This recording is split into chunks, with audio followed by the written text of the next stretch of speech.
Vamos abrir para pergunta. O Ademar vai ter que sair em 15 minutos, né?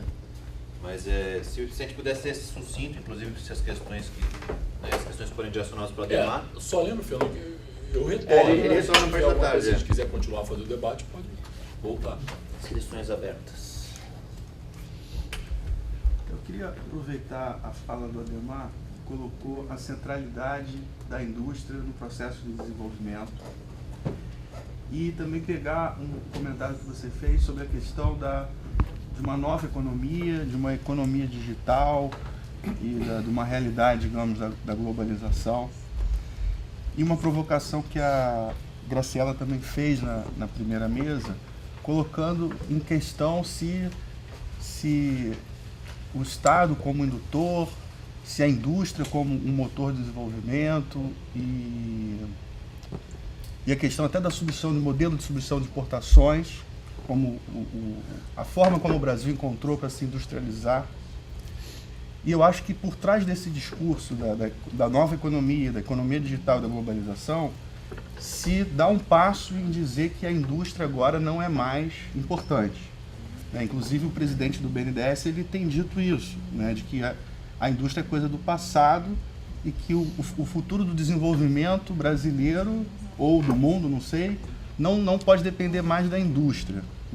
E aí vem a questão dos serviços, e você colocou que os serviços que são importantes são os serviços que são demandados pela indústria ou que são oferecidos dentro de uma plataforma em que os componentes desse serviço, dessa plataforma, são bens industriais. Então, assim, colocando esses pontos, gostaria de saber você, do Arthur também, como é que você vê essa questão da indústria como o motor do desenvolvimento dentro desse novo cenário de economia digital, de globalização e de serviços. O que você prefere? Volte para o Ademar para ele conseguir responder essa? Vamos fazer 3. É que eu estou preocupado porque são 12h40 e o Ademar vai embora em 10 minutos. Se demora 10 minutos às 3, ele não vai vamos fazer perguntas de 2 minutos, marca o tempo da pergunta. Vamos lá. Breno, segundo. Acho que a minha pergunta vai na linha que o Thiago está colocando. Até pegando alguns desses conceitos que você falou em relação à indústria automobilística dos anos 50 e pensando no século XXI, ou seja, da importância da inovação, a centralidade da indústria,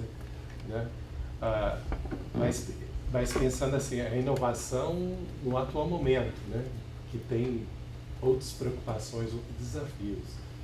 E nesse sentido, eu acho que a gente pode pensar em vários exemplos, inclusive em relação a cadeias produtivas e conteúdo local, todo esse paradigma, mas pensando assim, hoje.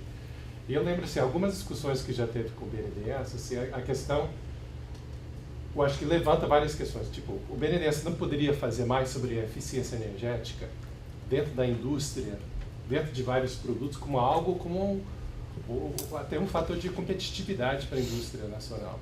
A questão da energia solar, pensando em cadeias produtivas da energia solar, pensando em cadeias produtivas relacionadas a transporte coletivo e a diminuição da rede de transporte em relação a combustíveis fósseis. Tem uma série de coisas, inclusive tem a ver com os desafios em relação a mudanças climáticas. Agora, isso, por um lado, tem uma questão de depender de uma política mais ampla. E aí, o que você faz quando isso não está claramente colocado dentro da política industrial, ou não tem uma política de P&D ligada a isso? Aí se, de repente, as orientações políticas ficam reféns de determinados grupos e interesses, e, nesse sentido, essas outras oportunidades não são encaradas como prioridade. Como é que o BNDES opera numa situação dessa para, sei lá, talvez assim, esse diálogo entre sociedade civil, associação do até ajuda a gente pensar caminhos, para sair um pouco que foi colocado nessa entrevista com Antônio de Barros, de uma política de balcão presa a grupos, de pensar maior, pensar o país nesse momento do país, Mas, inclusive vendo as questões socioambientais não como obstáculos ao desenvolvimento, mas como oportunidades, Eu me chamo Leonardo, sou do Movimentos Atingidos pela Raios, uma organização fundada nas externalidades, né, que o companheiro explorou aqui, né, uma das externalidades, né, do nosso desenvolvimento. Fundamentalmente, aquela externalidade que de alguma maneira não foi acolhida, né, no processo de desenvolvimento, né, desde Tucuruí, como o companheiro lembrou, e até mais recentemente Rio Madeira e Belo Monte, né, e todos, né, que a gente inclusive conceitua, que o companheiro também trouxe, né, o conceito de Marx, né, que o Marx também, acho que foi o Marx que desenvolveu o conceito de expoliação primitiva, né. Nós temos uma burguesia fundada numa base de expoliação, expoliativa, né, levar na mão grande. E o que acontece com os atingidos por barragens é bastante isso, né. Em alguns momentos, talvez, são exigidos mais contrapartidas, como tu falou, né? Mas, fundamentalmente, essa nossa burguesia, né, que está no Brasil, nacional ou de fora, eles se fundam altos lucros, expoliando territórios, né, trabalho, tudo que acontece, e não se admite uma reinserção, né, dessa população de nós na sociedade. Dizer também que aqui, saudar o debate e fundamentalmente o esforço de nós aqui, o movimento se coloca hoje, nós já tivemos muitas vezes aqui no Fórum BNDES, na plataforma BNDES, estivemos aqui na porta do BNDES algumas vezes, né, com companheiros de barragens do Brasil todo, reivindicando direito, reivindicando, né, muitas vezes brigando, né, para que naquelas letrinhas do BNDES talvez a gente inserisse um aspecto, desse mais força ao S e talvez incluísse um A de ambiental, né, um P de popular, né, mas dizer que hoje, considerando o contexto nacional, né, então talvez reforce ainda mais a necessidade de nós discutir o N e o D, né, do BNDES. Discutir isso, né, desenvolvimento nacional hoje, companheiros, aqui dentro, né, ele ganha ares subversivos, né? Nós estamos passando aí por alguém falou, né, que nós estamos em compasso de espera, talvez nós, o povo, né, porque eles estão nadando de braçada, né, estão levando tudo, o processo de expoliação está acelerado, né, talvez, e agora eles estão expoliando grandes capitais, né, eu colocaria o BNDES junto com a Petrobras e com a própria Eletrobras, né, esforço, né, do que está em jogo hoje, pôr de joelhos, né, essa estrutura que é um patrimônio nacional que está sendo espoliado. Vamos continuar o debate à tarde, mas esse tema da participação, né, eu colocaria a participação, a transparência, na verdade, a transparência ela passa fundamentalmente por participação popular, participação do povo. O povo tem que saber o que é o BNDES, o povo tem que conhecer a estratégia do BNDES, da onde vem o dinheiro e para quem vai, né? Esconder isso do povo é a maior falta de transparência. Não é só lá no site a gente não encontrar o contrato, né? É o povo não reconhecer o BNDES como o tamanho e a importância que essa estrutura é para a sociedade. Então, eu queria cobrar aqui, né,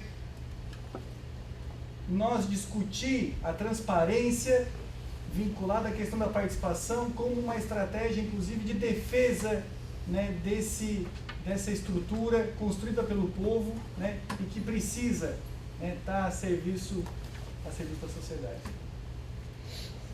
Marcelo? Então, seguindo um pouco pelo que o companheiro perguntava aqui, comentava, eu acho também a industrialização extremamente importante, como diz o Ademar. Ela está em outras mãos, ela está em outro processo, não mais nesse processo de industrialização que a gente conheceu. Está na Alemanha.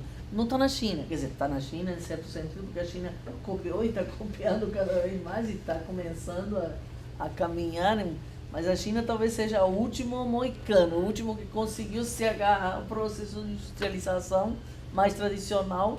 E então por isso que não acho muito razoável usar esses exemplos antigos. Me parece que isso foram de uma época e estamos em outra. Eu acho que a chave da questão aqui é a inovação. Além de que estou, primeiro, completamente de acordo com o Adhemar na questão dos passivos que temos para pensar um desenvolvimento que não tem solucionadas enorme quantidade de coisas que estão aparecendo nas ruas, racismo, escravidão, desigualdade de gênero, desigualdades regionais, etc, etc. Isso é o primeiro ponto, que o BNDES teria que ter essa associação, talvez, teria muito a possibilidade de contribuir a criar uma cultura desse debate dentro do BNDES, me parece. Mas eu acho o mais dramático é pensar como que está sendo levado o tema de inovações no Brasil. Um país que está tirando recursos das universidades, das inovações tecnológicas para os próximos 20 anos, ciência e tecnologia, não pode se estar preparando para o processo de ficar, digamos, a par da industrialização como ela está sendo pensada nesse momento, como está sendo realizada nesse momento pelos países da ponta, sobretudo a Alemanha, né? Então, eu acho que este que é o problema da nossa problematização. É saber que há uma nova discussão sobre industrialização que tem que ser feita e que ela precisa de uma discussão de inovação e tecnologia, que também não se vê que o BNDES esteja à frente desse debate, ou pelo menos não aparece à frente do debate sobre inovação tecnológica, sobre ciência, e me parece que isso é bastante crucial para pensar. Então, se a gente não tem uma burguesia que seja capaz de desindustrialização, não tem um Estado que o Estado está sendo desorganizado, está sendo desestruturado, quem vai fazer? Por isso, eu dizia, está nos restando o aprofundamento da divisão internacional do trabalho no sentido da precarização e da primarização. O Adhemar vai ter que responder, né? Mas eu acho que ainda tem. Eu, por exemplo, queria fazer uma pergunta para o Arthur. Então a gente podia, acho que o Tracy também está querendo. Uma pergunta rapidinho. Podíamos fazer o Adhemar Eventualmente, na parte da tarde, tempo. ele volta e continua a resposta dele. Né? Tá bem. Quer falar agora? Deixa ele falar agora, depois. Espero que é muito rápido. Porque desde que começou essa descapitalização do BNDES, o BNDES também começou a arrecadar fundos de fora, certo? Então tem NDB, que tem um contrato de 300 milhões para solar, tem o BID, tem vários desses apoios, fundo BNDES também tem essa coisa. Quando se fala de balcão para a empresa, BNDES nesse papel de estruturar apoios e buscar apoios por fora, como isso afeta a capacidade do BNDES de ser estratégica numa agenda de desenvolvimento para o país? Porque a grande mensagem eu ouvi de vocês é realmente a gente precisa de estratégia para o banco. Isso é o papel do banco. Porque o banco não chegou a ter sucesso nesse papel, não está bem. E agora tem empresa que quer proteção, agora tem fundo e país e cooperação bilateral ou internacional que também tem agenda. Assim, como vocês vejam essas tendências?